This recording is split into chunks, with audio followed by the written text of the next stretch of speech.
안녕하세요. 2025년 8월 24일 태국 뉴스입니다. 태국과 캄보디아 전쟁은 일단 휴전에 들어갔지만 양측은 치열한 여론전을 펼치고 있는 상황입니다. 태국 측은 확정되지 않은 영토 분쟁 지역에 일방적으로 철조망을 설치했고 캄보디아 측은 철조망의 철거를 요구하고 있습니다.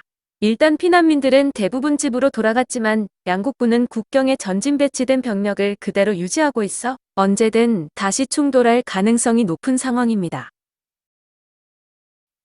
태국군 순찰대는 수림 파놈동락 지역의 국경선을 침범한 3명의 캄보디아군을 발견했다고 합니다.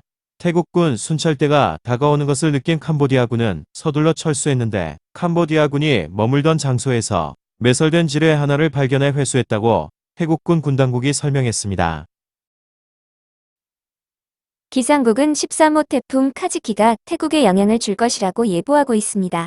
13호 태풍은 베트남에 상륙해 라오스 북부로 이동할 것으로 이로 인해 24일부터 27일까지 태국 전역에 많은 비가 내릴 것이라고 설명했습니다. 농업협동조합부 아카라 차관은 치앙마이 매참 지역에서 열린 행사에 참석한 후 3년 안에 1만 2천 가구의 농가가 커피 재배를 할 수 있도록 지원할 것이라고 밝혔습니다.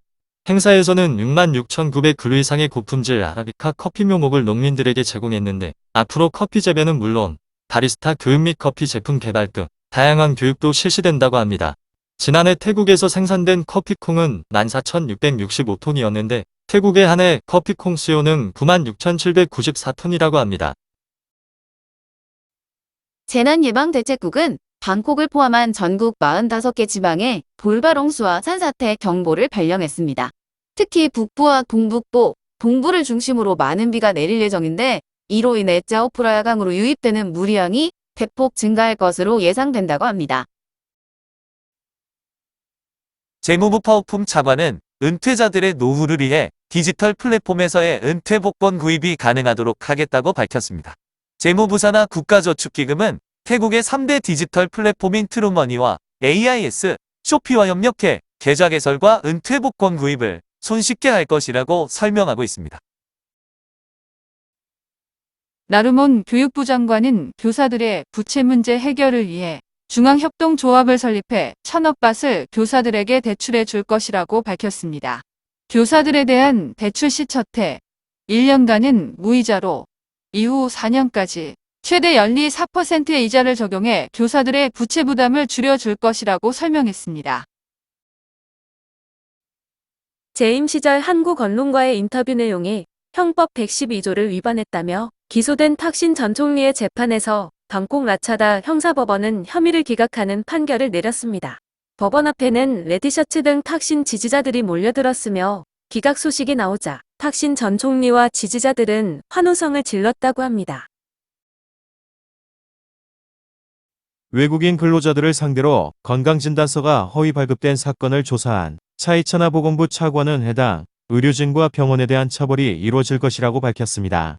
이 병원은 외국인 근로자에 대한 건강검진을 실시하지 않고 돈만 받고 진단서를 발급하고 있었는데 1년의 징역과 2만 바트의 벌금형이 부과될 것이라고 합니다.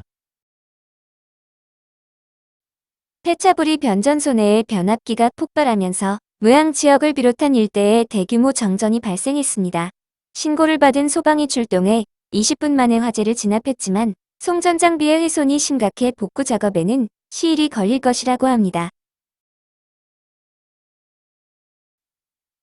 유명 사원의 승려들이 마약을 하고 있다는 제보를 입수한 폐차부리 발렘 지역 당국은 경찰과 함께 사원을 단속했습니다. 승려에 대한 약물 검사와 수색을 통해 2명을 승려를 체포했으며 5종의 야발을 발견해 압수했다고 합니다. 태국 해군에 155mm 차륜형 자주포가 인도되었습니다. 이 자주포는 이스라엘의 기술을 지원받아 태국에서 제작되었으며 촌부리 사타입에 위치한 해병대에 납품되었다고 합니다. 태국 당국은 캄보디아와의 전쟁으로 피해를 입은 주택에 대한 복구 지원, 그리고 전기요금과 수도요금을 2개월간 면제한다고 밝혔습니다. 시사켓과 우본라차탄이 수린과 부리람, 4개 지방에서 총 705채의 주택이 피해를 입었는데 이 중 41채는 전파, 65채는 단파, 599채는 경미한 손상을 입었다고 합니다. 캄보디아 훈센 전 총리와의 전화 통화에서 헌법을 위반하는 발언을 한 패통탄 총리는 현재 직무가 정지된 상태입니다. 패통탄 총리는 헌법재판소에 출석해 혐의에 대한 소명과 진술을 하고 있었는데 일부에서는 전망이 그리 밝지 않다는 분석이 나오고 있습니다. 헌재는 오는 29일 오후 3시 최종 판결을 내릴 것이라고 합니다. 수도권 전철요금의 20밭 정액요금제 등록이 25일부터 시작된다고 합니다.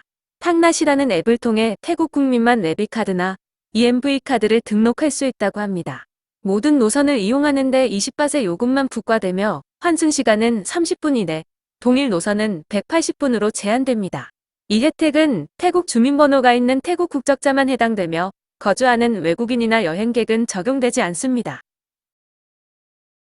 파타야 대표적 관람가인 워킹 스트리트 입구에 설치된 전광판이 3D 전광판으로 교체되었습니다. 기존의 전광판은 2016년에 설치되었었는데 이번에 약 한 달간의 작업 끝에 새로운 전광판으로 교체되었습니다.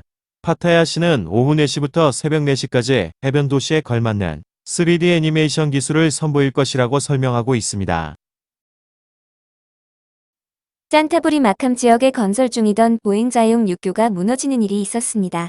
이 사고로 인명피해는 없었지만 크레인과 트레일러가 손상되는 피해가 발생되었습니다. 미국과의 상호관세 협상으로 태국은 기존 관세의 19%의 추가 관세를 부과받게 되었습니다. 상무부는 자동차와 부품에 대해서는 기존 25%의 관세를 적용받고 있었는데 상호관세 예외 품목으로 취급되어 추가 관세는 부과되지 않는다고 설명하고 있습니다. 하지만 나머지 미국 수출 품목들은 기존 관세의 추가로 19%를 부과받게 되는데 일회용 종이 접시의 경우 기존 35%의 관세, 70%의 반덤핑 관세, 거기에 더해 19%의 상호 관세가 가산되어 총 124%의 관세를 부과받게 된다고 합니다. 푸켓의 해변에서 맹독을 가진 파란겟 민숭달팽이가 발견되고 있어 주민과 여행객의 주의가 필요합니다. 대표적으로 까론 해변에서 대량으로 발견되고 있는데 이 달팽이에게 쏘이면 생명을 잃을 수 있는 맹독을 가지고 있다고 당국은 설명하고 있습니다. 이민국은 체류 자격이 규정에 적합하지 않은 유학생 약 1만 명에 대한 체류 허가를 취소했다고 발표했습니다. 학생 비자를 취득한 후 학습보다는 돈벌이를 하고 있는 외국인들이 많다는 지적에 따라 추적 조사를 실시해 1만 명의 외국인에 대한 학생 비자를 취소했다는 것입니다.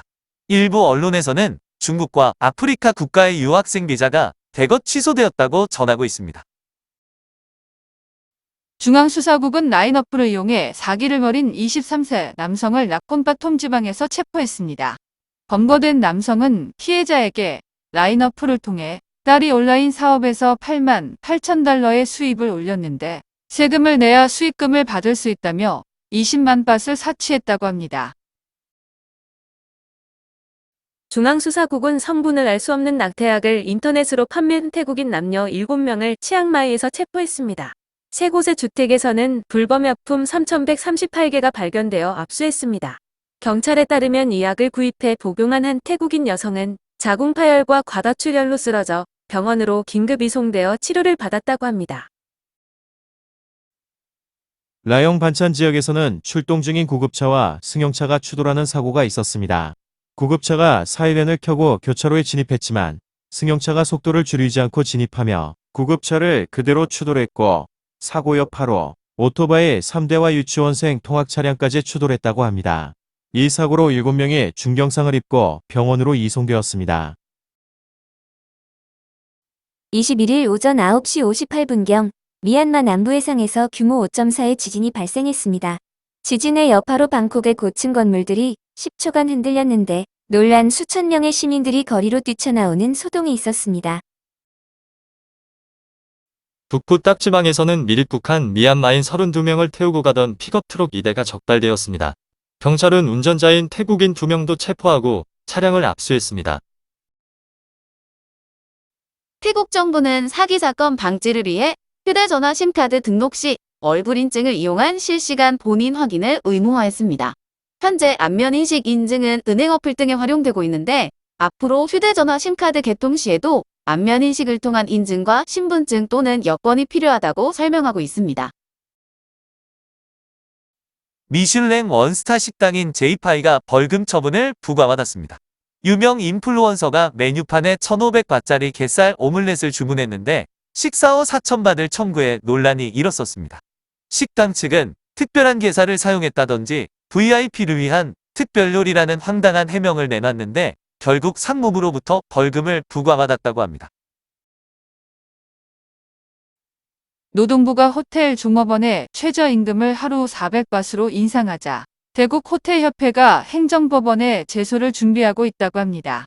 협회 측은 약 70만 명의 노동자의 임금이 인상되었는데 이로 인해 지방의 소형 호텔들은 심각한 운영난에 빠지고 있다고 주장했습니다. 태국 중앙은행은 금융사기 방지를 위해 앱이나 모바일 뱅킹을 이용한 송금에 대해 송금액을 제한하는 조치를 내렸습니다. 15세 이하나 65세 이상의 이용자는 하루 5만 바트까지만 송금할 수 있으며 이 외에도 고객 분류를 통해 20만 바트 이하 또는 20만 바트 이상으로 나눠진다고 합니다. 올해 상반기 금융사기 사건 피해자 중 15세 미만은 78,468건, 65세 이상은 41만 6,453건에 이른다고 합니다. 6월에만 금융사기가 24,500건에 달했으며 피해액만 28억 바트에 이른다고 합니다. 중앙수사국은 차층사오 방박공 지역에 위치한 무허가 화장품 공장을 적발하고 24세 태국인 여성을 체포했습니다. 공장 안에는 불법 화장품 23만 점을 발견해 압수했는데 검거된 여성에 따르면 중국에서 화학제품 등의 원료를 들여와 혼합해 제품을 만들었으며 공장 주인은 중국인이었다고 합니다. 방콕 빠뚜남에 위치한 플래티넘 쇼핑몰 3층에서 불이 나는 일이 있었습니다. 불이 나자 쇼핑몰 내에 있던 많은 태국인과 외국인들이 한꺼번에 1층 출입구로 몰리면서 혼잡이 발생했다고 합니다. 불은 20분 만에 진화되었으며 의류 일부만 태웠을 뿐 인명피해는 없었다고 합니다. 중앙수사국은 수완나품 공항으로 입국한 33세 한국인 남성을 체포했습니다. 경찰에 따르면 SNS에 고소득에 부업을 할 사람을 모집한다는 글을 통해 피해자들을 모은 후 처음에는 SNS의 좋아요를 클릭하는 것이라고 설명했지만 나중에는 피해자들에게 투자를 하면 큰 수익을 올릴 수 있다며 투자를 종용했다고 합니다. 경찰은 검거된 한국인 남성이 범죄 수익금의 세탁에 관여했는데 3개월간 16억 5천만 바트를 세탁했다고 설명했습니다. 타이포스트는 미국으로 향하는 국제우편 서비스를 당분간 중지한다고 발표했습니다. 일부 프리미엄 서비스 3가지만 이용할 수 있는데 트럼프 정부가 저가 수입품에 대한 면세 제도를 철폐하면서 이 같은 상황이 발생한 것으로 보입니다. 가시콘 직불카드로 MRT 지하철을 이용할 수 있게 됩니다. 이용자는 보유한 카드가 개찰구에서 사용 가능한지 확인한 후 사전 등록을 통해 이용할 수 있다고 당국은 설명하고 있습니다. 끄라비 아오낭 지역에 위치한 호텔방에서 도난 사건이 발생해 경찰이 수사에 나섰습니다. 호텔에 투숙한 스페인 여행객 8명은 3개의 방에 숙박했는데 외출 후 돌아와 보니 객실에 두었던 현금이 사라졌다고 합니다. 태국에서는 호텔 객실 내 도난 사건이 흔하게 발생하므로 주의가 필요합니다. 푸켓 빠똥 해변에서 28세 미국인 남성이 숨진 채로 발견되었습니다. 당국은 사인을 찾기 위해 부검을 의뢰했으며 미국 대사관에도 통보했다고 설명했습니다. 새벽 0시경 푸켓 나이톤 해변에서는 바다 수영 중이던 러시아 남성이 높은 파도에 휩쓸려 실종되는 일이 있었습니다. 실종된 남성은 여자친구와 같이 수영을 하다 파도에 휩쓸렸는데 여자친구를 해안가로 밀어내고 파도와 함께 사라졌다고 합니다. 태국 레스토랑 협회는 지방 음식점들이 위기에 처해 있다며 정부의 도움을 호소했습니다. 지방에 위치한 음식점들의 매출은 정상 수준의 20에서 30%에 그치고 있다면서 매출이 70% 감소했지만 비용은 감소하지 않았다고 설명했습니다.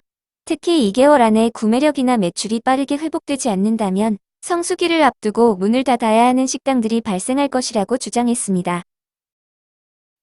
방콕 동부안경찰은 여객 기내에서 가방에 폭탄이 들어있다고 말한 47세 남성을 체포했습니다. 빠따니에 거주하는 남성은 동무안 공항에서 출발해 하자이로 향하던 여객기에 탑승했는데 남성이 가지고 있던 가방을 보고는 승무원이 머리 위 짐칸에 넣으라는 지시를 했다고 합니다. 순간 기분이 나빠진 남성은 승무원에게 두렵다. 가방에 폭탄이 있을까봐 걱정된다라고 말했다는 겁니다. 여객기는 활주로를 향하다 회항했고 남성은 체포되어 구속되었다고 합니다. 태국 여성들을 상대로 사기와 절도 행각을 벌인 짐바브웨 국적의 37세 남성이 방콕 라프라오 지역의 아파트에서 체포되었습니다. 검거된 남성은 푸켓에서 자신을 원어민 교사라고 소개하면서 태국인 여성들과 친해진 뒤 여성의 지갑이나 노트북, 휴대전화와 현금, 귀금속을 훔쳐 달아나는 수법으로 여러 건을 범죄를 저지르고 방콕으로 도주해왔다고 합니다. 방콕 프라나콘느아 형사법원은 모델인 28세 여성이 의료과실로 혼수 상태에 빠진 사건과 관련해 후웨이광의 성형외과에 근무하는 의사 2명에게 징역 6개월과 3개월을 선고하고 법정 구속했습니다. 피해자의 오빠에 따르면 얼굴 성형수술 중 잘못된 튜브를 삽입하면서 여동생에게 쇼크가 왔고 종합병원으로 후송된 후 5년간 깨어나지 못하고 있으며 치료비로 1,000만 바 넘게 빚을 졌다고 하소연했습니다. 민사소송으로 승소해 병원이 3,700만 밭을 지불하라고 선고했으나 병원 측이 항소해 배상액이 2,900만 밭으로 줄어들었다고 합니다. 하지만 두 의사는 배상을 거절하고 버티다가 결국 보석도 허가받지 못하고 법정 구속되었다고 합니다. 이에 관련해 의사협회는 집도희에 대해 2년간 면허정지 처분을 내렸습니다. 기술범죄수사국은 차량에 사기 문자 발송 장치를 싣고 방콕 시내를 돌아다니던 35세 한국인 남성을 아속딘 도로에서 체포했습니다. 당국이 통신사와 함께 실시간으로 사기 스팸 문자를 발송하는 주파수를 추적해 검거가 이뤄졌는데 초기 조사에서 한국인 남성은 중국인으로부터 하루 10만 원을 받기로 하고 3일째 일을 하고 있었다고 진술했습니다. 경찰은 최근 3주간 이런 문자 발송기를 소지한 3명의 용의자를 체포했다고 설명하며 이런 범죄에 가담하면 매우 무거운 처벌을 받게 된다고 덧붙였습니다.